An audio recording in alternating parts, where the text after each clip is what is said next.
Vice, tawagin ko na kayong Vice, bakit nyo naisipan na kayo ay tumakbo bilang vice alkalde ng Bayan ng Arayan? Sir, unang-una dahil sa nakaraang panahon naging posisyon natin yan at ang nakaupong alkalde ngayon sa Bayan ng Arayat hindi lingad sa ating mga kababayan na matindi nating katunggali sa loob ng dalawang eleksyon. Opo. But etong nakaraang eleksyon noong 2022, so siya ang tagwagi. So nakita ko naman at yung mga pangarap ko ginagawa niya at ginagawa pa niya. So wala nang dahilan para maglaban pa kami ulit, no? Noong 2019 tinalo ko siya, 2022 dahil umatras tayo dun sa laban sa may sapat na kadahilanan at siya naman ang nanalo.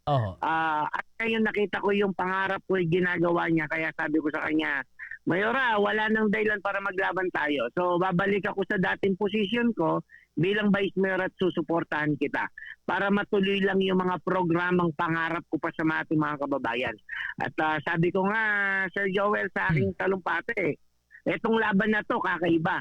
Ang laban na to, hindi ko laban ng aking mga kababayan para matuloy lang itong mga programang pinapangarap ko, kamukha ng extension of DABSU, dialysis center, no?